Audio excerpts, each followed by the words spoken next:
Kalau minggu lalu kita belajar prinsip uang itu dalam Alkitab kita harus menginvestasikan apa yang Tuhan berikan, apa yang Tuhan percayakan dalam kehidupan kita. Nah di minggu ini kita akan belajar prinsip yang kelima.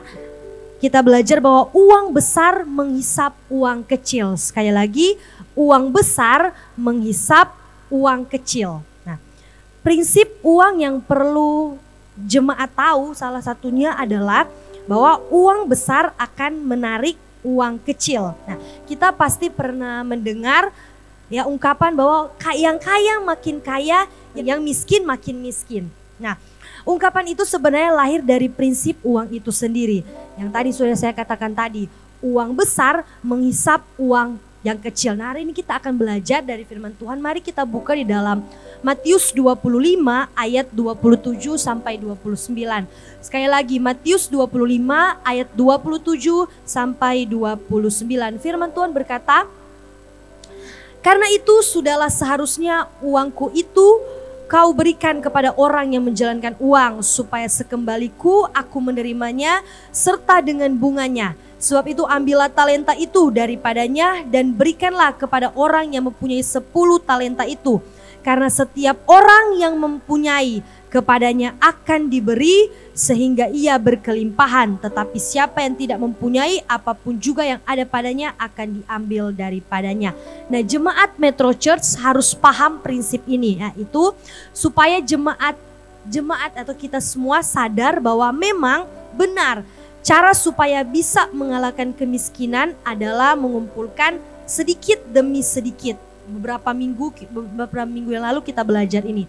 Sampai uang kita cukup kuat untuk menarik uang yang lain. Sama-sama bilang menarik uang. Ya, menarik uang yang lain. Jika tidak demikian, maka uang kita akan tersedot oleh uang besar lainnya. Nah, jemaat Metro Church harus sabar dan disiplin dalam hal menahan uang. Dalam hal inilah mentalitas kita harus benar-benar kuat. Sama-sama bilang kuat. Nah, ada satu contoh ya. Nah, misalnya ya kita selama 5 tahun ini sementara mengumpulkan uang. Lalu di tengah perjalanan kita mengumpul uang selama 5 tahun ya kita mengumpulkan uang, tiba-tiba anak kita atau keluarga terdekat kita sakit. Ya, sakit dan membutuhkan uang yang banyak. Ya, ini cuma contoh, cuma misalnya. Kita berdoa supaya tidak ada yang sakit. Amin. Amin ya. Nah, pasti di dalam pikiran kita ya saya lupa tadi ya. Kita mengumpulkan uang di 5 tahun ini untuk kita membeli rumah, untuk investasi rumah. Nah, tiba-tiba keluarga atau anak kita sakit. Nah, pasti kebanyakan orang akan berpikir bahwa biar ambil yang torong sekumpul ini kan kesehatan penting. Pasti orang pikir ini kan kesehatan penting. Pasti orang akan ambil. Nah, tapi orang yang mengambil uang yang 5 tahun sudah dikumpulkan untuk beli rumah, untuk invest rumah ini adalah orang yang tidak paham prinsip yang kita belajar hari ini, yaitu bahwa uang besar menghisap uang yang kecil. Nah, kalau orang yang paham dengan prinsip ini tentang firman Tuhan ini, orang itu pasti akan mencari cara yang lain, sumber yang lain, ya cara yang lain. Sama-sama bilang cara yang lain. Ya, cara yang lain supaya anak yang sakit atau orang keluarga kita yang sakit ini bisa kita tolong, bisa kita bawa ke rumah sakit tanpa kita memakai uang yang 5 tahun sudah kita kumpulkan. Dengan banyak cara, mungkin kita bisa jual barang-barang yang lain, jual motor mungkin yang punya motor, atau ada yang mungkin bisa meminjamnya. Jangan boleh kau tidak pinjam. Nah, orang mau belajar hari ini ya. Bukan berarti gereja mengizinkan orang untuk meminjamnya. Di MCM tidak ada meminjam, tidak ada utang. Baik itu pendeta, pastoral, ke jemaat atau jemaat ke sesama jemaat, tidak boleh, tidak diizinkan. Tetapi begini ya, kita kalau kita meminjam pasti kita akan berusaha menggantinya, betul? Ya, kita akan berusaha.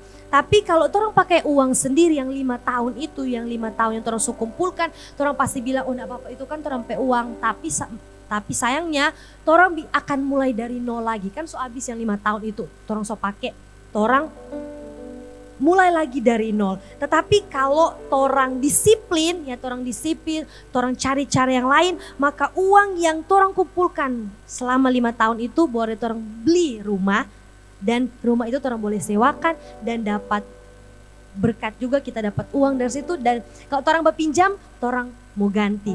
Tapi bukan berarti kalau ada sakit, berpinjam juga karena ada dengar offering preaching dari Kak Glo, bukan ya. Tetapi di sini mau diajarkan bahwa jemaat ya perlu punya prinsip sabar dan disiplin. Sama-sama bilang sabar dan disiplin.